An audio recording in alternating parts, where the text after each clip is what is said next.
नमस्कार, आपण पाहत आहात युवा शक्ती न्यूज, आवाज आपल्या हक्काचा।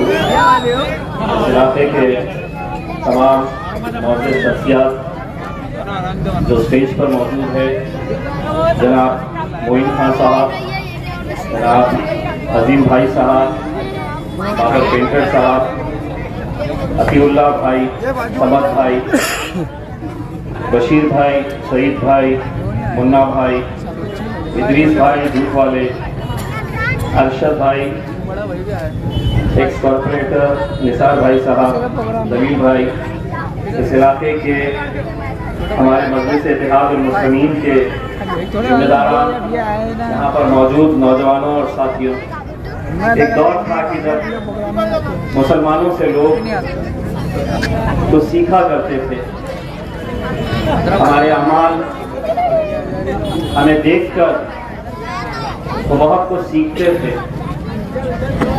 एक जहीती की हमारी एक मिसाल हुआ करती थी। आज वक्त ऐसा आ गया है कि मराठा समाज का एक लीडर अपने समाज के पूरे उम्मीदवारों को आदेश देता है कि तुम बैठ जाओ और सौों की तादाद के अंदर पूरे महाराष्ट्र के अंदर जिन मराठा समाज के उम्मीदवारों ने फॉर्म भरा था, वो बिना कुछ सवाल किए पूरे अपने फॉर्म वापस ले लेते थे। और हम सीखे तो किससे सीखे कि सेंट्रल के अंदर शिवसेना के दो उम्मीदवार आपस में लड़ रहे, आपस में एक दूसरे के कट्टर दुश्मन, सियासी रंजिश, लेकिन एक पीछे हट जाता है ये कहकर कि अगर हम दोनों लड़ लेंगे तो मजलिस आ जाएगी, 2014 दोहराया जाएगा और वो अपनी आमदारगी की कुर्सी की कुर्बानी दे देता है, सिर्फ इस डर, इस खौफ से कि कहीं मजलिस ना आ जाए। एक हम है कि हमें हराने के लिए गैरों से ज्यादा अपने लगे हुए हैं। 28 उम्मीदवार मुसलमानों के खड़े किए गए। उन 28 में से 10 तो बैठ गए, 15 अब भी बाकी है। 2 या 3 के फॉर्म्स रिजेक्ट हो गए थे। अब आप सोचिए कि ये खुद खड़े हुए हैं या इन्हें किसी को हराने के लिए खड़ा किया गया है। बहुत ज्यादा दिमाग लड़ाने की जरूरत नहीं है। मैं हमेशा ये बात कहते हुए आया हूं, इस मुल्क से मुसलमानों की क़यादत खत्म हुई है तो उसके लिए गैरों से ज्यादा कुछ अपने ही लोग जिम्मेदार हैं। आज 15 उम्मीदवार मुसलमानों के अपने अपने गली में, अपने अपने महल्लों में घूम रहे हैं, ये अच्छी तरह से जानते हुए कि इलेक्शन हम जीतने वाले नहीं हैं। लेकिन कल खुदा न करे अगर ये 15 उम्मीदवार अगर 100 वोट भी एक ने लिया और अगर जीत और हार का फासला 1500 वोट का रहा तो आप सोचिए आज से 5 महीने पहले जब लोकसभा का नतीजा आ रहा था, न जाने कितने ऐसे लोग थे जो उस वक्त मस्जिद में सजदे में अल्लाह से दुआ कर रहे थे कि या अल्लाह, ये महाराष्ट्र की एकलौती एक मुस्लिम सीट है, उसे तो किसी तरह से निकाल दे। एक रात पहले इबादत में हमारी माएं और बहनें बैठी हुई थी। कितनी ऐसी अनजान माएं और बहनों को मैं जानता हूं जो मेरे लिए रोजे रख रही थी, हमारी कामयाबी के लिए दुआएं कर रही थी। नतीजा आया, अल्लाह की मर्जी, उसके बगैर पत्ता भी नहीं हिलता है। कहीं ना कहीं अल्लाह की कुछ मसलहत रही होगी। हो सकता है कि यहां गिराकर कहीं और उठाना होगा। इसीलिए वहां पर जब नाकामी हुई तो लोग समझे अब मजलिस यहां से खत्म हो गई है। कुछ लोग खुश हो रहे थे, जो लोग हमारे मोहल्लों में, हमारी होटलों में, हमारे घरों तक आ रहे थे ये कहने के लिए कि हमें यहां पर शिवसेना को इस वजह से वोट देना है ताकि वहां पर नरेंद्र मोदी जीत कर ना आए, नरेंद्र मोदी की हुकूमत ना बने। ऐसे न जाने कितने लोग आपसे मिले होंगे, आपको समझाने की कोशिश किए होंगे। नतीजा क्या हुआ? नरेंद्र मोदी वहां पर आ गया, लेकिन यहां पर आपका भाई, आपका बेटा, आपका दोस्त हार गया। क्या हासिल किए हमने? आखिर हमने इसमें हासिल क्या किए?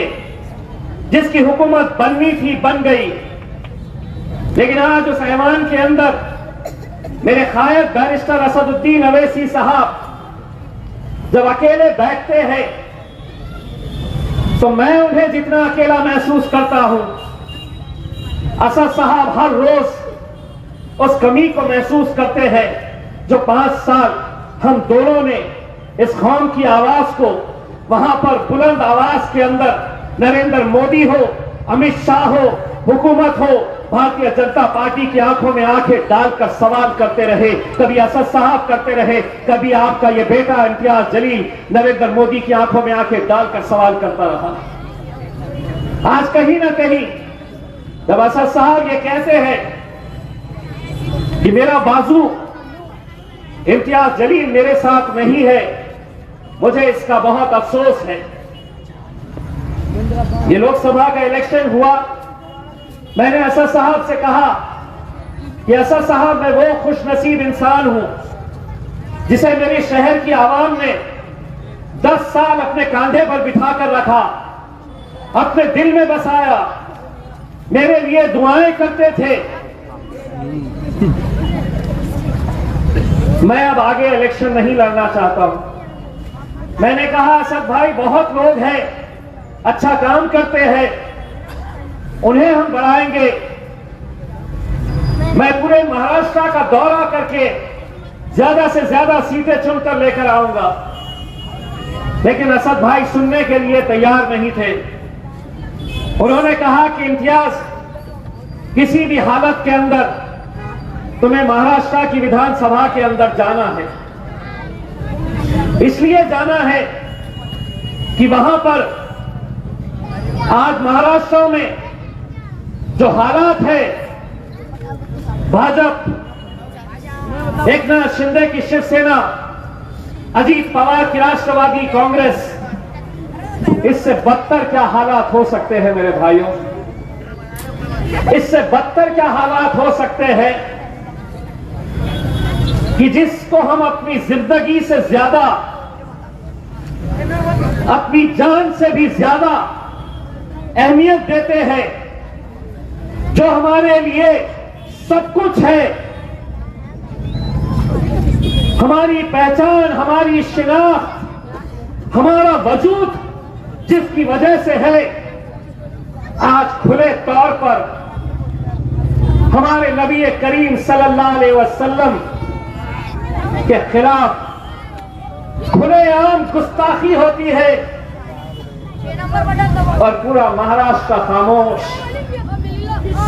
कोई बोलने के लिए तैयार नहीं। ये बाहर जाइए आप। कोई बोलने के लिए तैयार नहीं। अल्हम्दुलिल्लाह हम एक आवाज लगाते हैं। लोगों को हाथ जोड़कर मैंने कहा, तमाम सियासी पार्टियों को, किसी का झंडा नहीं रहेगा, किसी का मफलर नहीं रहेगा, कोई पार्टी का बैनर नहीं रहेगा। मैं तुमसे हाथ जोड़ता हूं, कांग्रेस के मुसलमानों, राष्ट्रवादी के मुसलमानों, शिवसेना के मुसलमानों, एक बार बाहैसियत मुसलमान इस मुद्दे के ऊपर एक प्लेटफॉर्म के ऊपर आ जाओ। बड़े अफसोस के साथ मेरे भाई,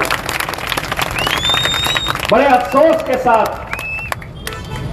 जब अजीम और शान रैली मुंबई की तरफ निकली तो इस शहर के हमारे कुछ लोग इस इंतजार में थे कि रैली को कहां पर रोका जा रहा है ताकि इम्तियाज जलील को नीचा दिखाया जा सके, कहां इन्हें गिरफ्तार किया जाता है, कहां इन्हें हिरासत में लिया जाता है। इंतजार कर रहे थे। लेकिन अल्हम्दुलिल्लाह एक जहीती की ताकत क्या होती है। उस दिन पूरे महाराष्ट्र के मुसलमानों ने दिखा दिया था और एक पैगाम दिए थे हमने, और वो पैगाम ये था कि ये कौम कोई मुर्दार कौम नहीं है, हम भी जिंदा कौम है, हम भी जिंदा है, हम भी मैदान में उतर सकते हैं। जमहूरियत के अंदर पुरअमन तरीके से हम भी अपना एहतजाज दर्ज करा सकते हैं। मेरे भाइयों, क्या होगा, कैसी कैफियत थी आपकी वो दिन जब नतीजा निकला था लोकसभा का। मैं आज भी सोचता हूं तो मेरे आंख पे कांटे आते हैं। मैंने ऐसे ऐसे नौजवानों को बिलक बिलक कर रोते हुए मेरे घर के सामने देखा। मैंने ऐसे बुजुर्गों को मेरे घर के गेट के पास खड़े रहकर थरथरा रहे, आंख से आंसू टपक रहा, दुआएं कर रहे थे, नहीं हुआ। लेकिन इतना होने के बावजूद भी क्या आज भी हम उन साजिशों को नहीं समझेंगे जो आज हमारे शहर में हो रही है। एक पार्टी मराठा समाज का कैंडिडेट डिक्लेयर करती है, 1 महीना पहले इम्तियाज जलील का जैसा ही नाम आता है उस मराठा कैंडिडेट को हटाकर एक मुसलमान कैंडिडेट को डाल दिया जाता है। क्या मकसद है, क्या मंशा है? सिर्फ हमारी क़यादत को खत्म करना। कितने सीटें लड़ रही है मजलिस? कितने ऐसे लोग हैं जो आपको ये कहे होंगे, बार बार कहते होंगे, ये मीडिया वाले हमसे कहते होंगे, आप तो भारतीय जनता पार्टी की बी टीम है। कितने बार हमने ऐसे सवाल सुने हैं। 288 सीटें हैं महाराष्ट्र के अंदर विधानसभा की, 288 सीट, 288। मजलिस कितनी सीटें लड़ रही है? पूरे महाराष्ट्र में महज 16 सीटें लड़ रही है। ज्यादा लड़ो तो परेशानी, इतने गए को लड़ रहे, इन्होंने लड़े तो उसको फायदा होता। अब 16 लड़े, देखे इम्तियाज जलील ने कुछ तो कर लिया। 16 गए को लड़ाया, इसे कम क्यों लड़ाया? ये सवाल भी आज उठाया जा रहा है। हमने ये तय किया, असद साहब ने, अकबरुद्दीन अवैसी साहब ने, मजलिस के जिम्मेदारों ने कि हम वो सीटों के ऊपर लड़ेंगे जहां पर हम मजबूत है पूरी ताकत के साथ, जहां मजबूत उम्मीदवार है। यहां तो यही कहा गया था कि अतुल सावे को जिताने के लिए इम्तियाज जलील सबसे कमजोर कैंडिडेट डालने वाला है। मैं हूं वो कमजोर कैंडिडेट। सुने थे ना, सबसे कमजोर कैंडिडेट। बोले सेटिंग हो गई उसकी, वो कमजोर कैंडिडेट डालने वाला है। मैं आ गया। अब मैं कितना कमजोर हूं, आप मुझे कितनी ताकत देते हैं, ये अल्हम्दुलिल्लाह 20 तारीख के दिन पता चलेगा। लेकिन मेरे भाइयों, आज जो हालात है उसको समझने की जरूरत है। कौन है जो पैसा देकर इन उम्मीदवारों को खड़ा किया है? उस शख्स का नाम है अतुल सावे। पार्टी का नाम है भारतीय जनता पार्टी।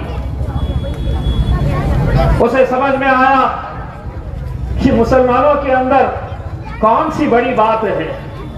कोई 50,000 लेगा, कोई 1 लाख लेगा, कोई 2 लाख लेगा, 20-25 तो हम ऐसे ही खड़े कर देंगे। खड़े कर दिए। अब हमारी ये जिम्मेदारी है, हम ये इलेक्शन कैसा लड़ना चाहते हैं। दोस्तों, हरसूल में मजलिस का एक चाहने वाला, उसका छोटा सा एक बच्चा लोकसभा के इलेक्शन का एक रात पहले छोटी सी पैकेट में हरा रंग लगाया। पैकेट में हरा रंग, छोटा सा मजलिस का झंडा रात में सोते वक्त तकिए के नीचे रखकर सोया और मां से कहा कि सुबह मुझे ये रंग खेलना है क्योंकि इम्तियाज जलील जीतने वाले हैं।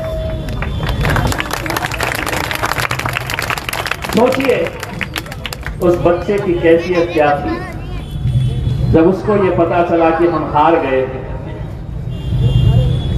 आज कैसे कैसे इल्जाम लगाए जा रहे हैं, कैसी कैसी बातें की जा रही है। हम नहीं कहेंगे, किसी का कोई जवाब नहीं देंगे।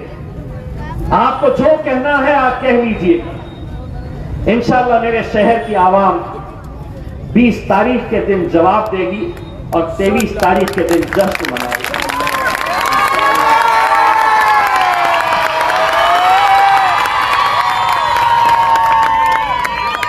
आज खबर आई कुछ मुसलमान इलाकों के अंदर, कुछ मुसलमान जो उस एरिए के दलाली का काम करते हैं, गरीब बस्तियों में जाकर लोगों के वोटर आईडी कार्ड और आधार कार्ड जमा कर रहे हैं। यह आप गौर से सुनिए, हो सकता है कि आपकी गली, आपके मोहल्ले, आपके बस्तियां और आपके घर तक भी ये लोग आएंगे। आपसे कहा जाएगा कि आपका वोटर कार्ड दो, आपका आधार कार्ड हमारे पास जमा करा दो, उसके बदले में ये 300 रुपये लो या 500 रुपये लो। हराम की बहुत दौलत है, हो सकता है उसके बदले 1000 रुपये भी आपको दे दें। लोकसभा के अंदर ये सारे खेल खेले गए थे।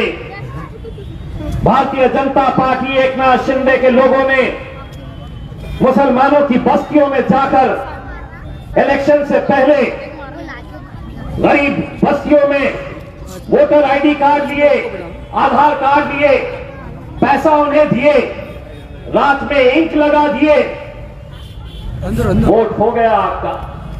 दूसरे दिन आप वोट डालने नहीं जा सकते, इंक लग गई है हाथ पे, पैसा आपको मिल गया है। मेरे नौजवानों, ये तुम्हारी जिम्मेदारी है, तुम्हें चौकन्ना रहना है। ये खत्म की रात से पहले की जो रातें होगी, ये सारे हथकंडे अपनाए जाएंगे, ये सारी साजिशें खेली जाएगी, सारे खेल खेले जाएंगे कि इनका वोट कैसा खरीदा जा सकता है। इनके वोटिंग का परसेंटेज कैसा कम किया जा सकता है। आप लोगों की जिम्मेदारी है।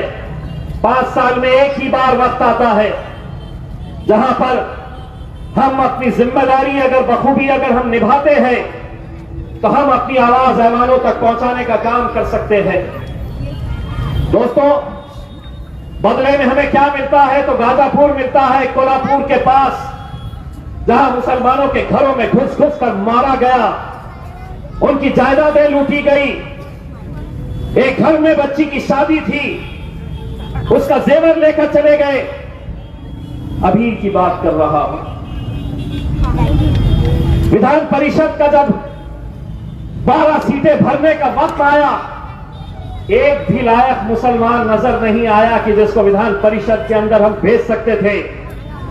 आज महाराष्ट्र की विधान परिषद के अंदर कितने मुस्लिम नुमाइंदे हैं आपके जानते हैं आप? कितने हैं? 0, 0। एक भी नहीं है लायक जिसको वहां पर बिठा सके। लोकसभा के वक्त एक को टिकट नहीं दिया गया, एक को। पूरे महाराष्ट्र से आज आपकी नुमाइंदगी लोकसभा के अंदर खत्म हो चुकी है।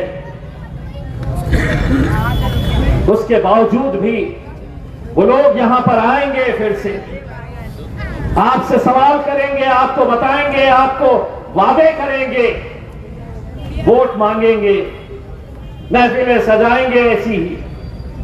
मेरे भाई, 20 तारीख के लिए अब महज चंद दिन बचे हुए हैं। 18 तारीख तक प्रचार होना है। 18 तारीख के बाद हम ऐसे जलसे सजा नहीं सकेंगे। 20 तारीख के दिन इलेक्शन का दिन है। नरेंद्र मोदी को हिंदुस्तान की हुकूमत में प्रधानमंत्री या वजीर आजम बनाना अगर है तो ऑस्ट्रेलिया से, लंदन से, अमेरिका से गुजराती लोग सिर्फ वोट डालने के लिए आते हैं। दुनिया भर से कि नहीं, हमें नरेंद्र मोदी को वजीर आजम बनाना है तो हम वोट डालने के लिए जा रहे हैं। हम अपने घरों में रहते हैं और हम बाहर निकल कर आने को तैयार नहीं। इसी का वजह है कि जब लोकसभा के आंकड़े हमने निकाल कर देखे तो हमारी जो बस्तियां हैं, वोटिंग कितनी हुई? 52%। वोटिंग कितनी हुई? 54%, 55%, 58%। बाकी 40% कहां है? घर में सो रहे हैं, आराम कर रहे हैं, महसमाल जा रहे हैं, बेगम को ले जाकर टहलने के लिए बाहर निकले हुए हैं। आधा घंटा, 1 घंटा लगता है मेरे भाई। मुझे आज भी अच्छी तरह से वो मंजर याद है। 2014 के अंदर जब पहली मर्तबा मैं और मेरा भाई वारिस पठान महाराष्ट्र की विधानसभा के अंदर गए थे तो वहां पर मीडिया का हुजूम था, जमावड़ा था, जो छगन भुजबल का इंटरव्यू लेते हुए खड़ा हुआ था। पूरे मीडिया वाले लोग जो है वो छगन भुजबल का इंटरव्यू लेते खड़े हुए थे। किसी एक मीडिया वाले की नजर पड़ी कि ये मेहमान वाले 2 आ गए, उसको वैसे ही छोड़ दिया और पूरे के पूरे भाग के चले आए। और वो 5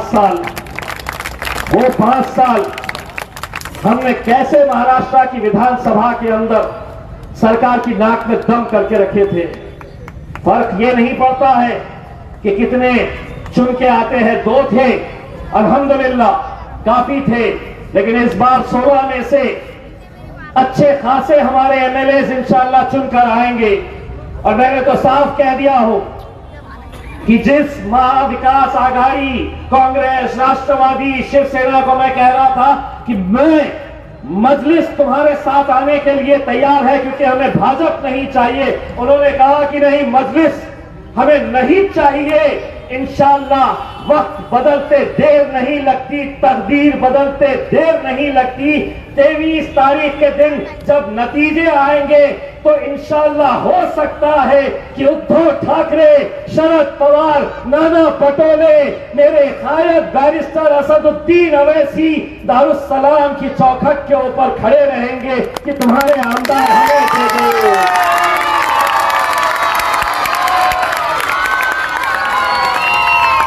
तुम्हारे एमएलए हमें दे दो, हमें हुकूमत बनानी है।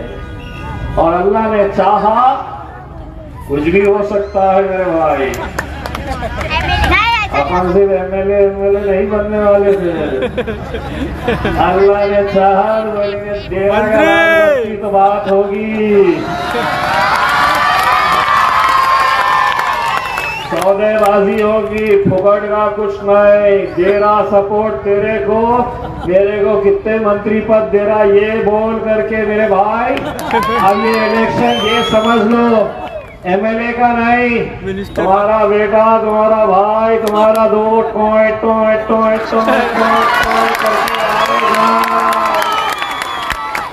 जो मुझे हराने में लगे हैं उनके घर के सामने से जाएगा। मेरे भाई, आप लोगों से अर्पण गुजारिश है, 20 तारीख के दिन अपनी जिम्मेदारी को निभाइएगा, किसी के बहकावे में मत आइएगा और मजलिस इत्तेहादुल मुस्लिमीन को कामयाब करिएगा। जाते जाते जैसे लगाते जाइए मेरे साथ, नारे तकबीर, नारे तकबीर। Now and press the bell icon. Never miss an update.